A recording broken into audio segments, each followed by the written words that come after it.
Napakadaming nagtatanong kung magkano nga daw yung pagpa-solar setup namin dito sa Payag, lalong-lalo na naiintriga sila dahil nasa gitna to ng dagat. At sa TikTok naman, almost 1 million views na yung upload ko doon. Doon sa comment section, napakadami talaga nilang tanong. At lilipa rin lang daw yung solar panel kapag may bagyo. At for today's vlog, sasagutin nga pala natin yun lahat. Sa mga ngayon lang napadaan etong vlog ko, yung Payag nga pala namin nakatayo dito sa bandang gitna ng dagat. Walang kuryente at medyo malayo sa baryo, kaya naman eto at naisipan ko magpalagay dito ng solar. Nailagay na nga pala nila dyan yung solar panel, tapos yung sunod naman nilang ginawa yung wiring dito sa loob. At sa balkonahe naman eto at nag-aayos sila dahil lalagyan din nila dito ng 3 ilaw. Bali pangalawang araw nga pala nila ngayon dito sa baryo dahil hapon na sila dumating kaya hindi kaagad nila natapos. Nag-iihaw na nga lang din pala dyan si Mr. ng isda para sa almusal. Isa nga pala sa mga tanong nila, bakit nga daw naisipan kong magtayo ng payag dito sa gitna ng dagat? Unang-una, hindi lang po ito basta payag lang dahil meron po kaming mga alagang isda at lobster dito sa ilalim ng payag. At ang tanong nila, bakit ko din daw naisipan na tumira dito sa payag? Bali hindi po kami nakatira dito, pumupunta lang kami dito kapag nagpapakain kami ng mga alaga naming isda at lobster, tapos pag pinupuntahan namin yung bunuan namin o baklad. Katabi lang din kasi ng bunuan namin etong payag para naman kapag hinihintay namin yung low tide, hindi kami maiinitan. At lilipa rin nga lang daw ng bagyo yung solar panel at masisira lang din daw itong payag kapag malakas yung bagyo. Kapag merong anunsyo na may bagyo na paparating dito sa amin sa Northern Samar, tatanggalin na kaagad namin yung solar panel. At tungkol naman sa mawawasak daw kaagad etong payag namin kapag may dumaan na bagyo, bali paghahandaan na lang po namin na hindi gaanong masira etong payag, pero sigurado kami kahit papano maaapektuhan talaga yung payag. At pinapanalangin ko na lang din na sana walang dumaan na napakalakas na bagyo dito sa atin. At natapos na nga din pala nilang lahat gawin, kaya naman kumain na sila at si engineer naman maaga pa lang naligo na sa dagat. Tuwing umaga at tuwing hapon nga pala yung isa sa napakagandang view dito sa payag. Isa sa mga pinupunta ko dito sa payag yung tuwing sunrise at tuwing sunset. At dahil palagi din daw nanonood si engineer, kaya hindi niya din papalagpasin yung pagpasok dito sa ilalim ng payag, dito sa pinakabahay ng mga alaga naming isda. At pagkatapos nilang magsiligo sa dagat, umuwi na din sila, lalo na nga't medyo malayo pa yung uuwian nila. At kinahaponan naman, pumunta nga pala kami dito kasama yung mga bata at dahil high tide, kitang-kita nyo yung mga lobster na talagang gumagapang sa net.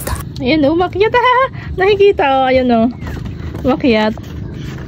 Yung lobster. Namimiss na ata tayo niya. At ayun nga, sasagutin ko na nga pala yung tanong kung magkano nga daw etong solar setup dito sa Payag. 50,000 nga pala yung pagpa-install namin ng solar dito sa Payag, pero sulit na sulit dahil meron na kami ditong kuryente, may ilaw na, pwedeng gumamit ng electric fan, TV at pwede na mag-charge ng cellphone. Dito kami sa bahay ni Marilyn Vlog sa may Payag. Dito nga pala sa labas ng Payag, sa pinakabalkonahe, meron nga pala ditong 3 ilaw. At dito naman sa loob ng Payag, meron namang 2 ilaw. Nagpalagay na nga din pala ako ng ilaw dito sa likod ng Payag para naman kapag nandito kami sa likod, maliwanag na din. Dahil meron nga din pala dito mga outlet, kapag nalobat yung mga dala-dala naming cellphone, pwede na kami ditong mag-charge. Nung umalis nga pala kami, binuksan nga pala namin dito yung 3 ilaw sa labas. Sabi nga nila kapag nag-season daw ng dilis, lalapit daw yung mga dilis dito sa Payag dahil napakaliwanag. At grabe, tignan nyo yung Payag, napakaliwanag, nasa gitna ng dagat, ganyang kaliwanag yung Payag.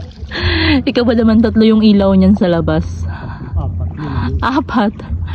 Grabe, ang dami. For today's vlog, pagkatapos namin magpakabit ng solar kahapon, marami talaga akong natanggap na message, mga comments, kung magkano daw yung nagastos namin sa paglalagay ng solar. Yung Payag nga pala namin, nakatayo to dito sa gitna ng dagat. Bale, nagpalagay kami ng solar para naman merong ilaw, pwede din kami maglagay ng TV at electric fan. Bale, meron kami ditong 3 ilaw dito sa labas ng Payag. Ito yung isa, 2, at 3. Pasok tayo dito sa loob, ipapakita ko sa inyo yung loob ng Payag nung meron na kaming solar, tapos nung nalagyan na ng ilaw. Tara, pasok. Ito yung unang ilaw dito sa pinakasala ng Payag, tapos yung ilaw naman dito sa kwarto. Tapos dito naman sa kusina, ay sa likod, si Mr. yung magbubukas. Nandito na lang ako. Ayan, ito yung ilaw sa labas. Ito yung ilaw dito sa likod ng Payag. Bale, ito na nga pala yung solar panel. Dito namin pinalagay. Bale, itong Payag nga pala namin, wala pa tong wiring. Bale, sila na yung nag-wiring nito. At price reveal nga daw kung magkano yung pagpa-install namin ng solar. Kasama na nga pala yung mga bulb ha. Sila na yung nag-provide. Lahat-lahat na. Set na. Bali, 50,000 po yung ating pagpa-install ng solar dito sa Payag. Pero sulit na yon dahil malaki na yung matitipid nyo sa kuryente. Tapos kapag laging brown out sa lugar nyo, lalo na sa kuryente, di ba? Gagastos ka na lang din naman, monthly ka magbabayad ng kuryente dito. Isang gastusan na lang, tapos monthly halos wala ka nang babayaran. Di ba sobrang tipid, malaking tulong na sa atin yun.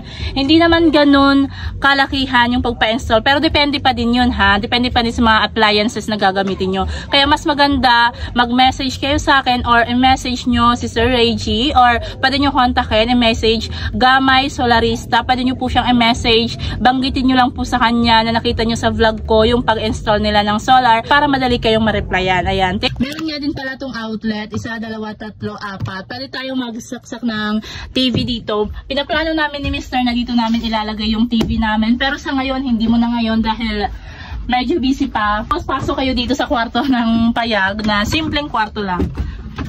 Pagdating dito, meron din ditong outlet, meron dito. Pwede kami mag-charge dito, di ba? Limited charge na nang hindi kami magbabayad ng kuryente.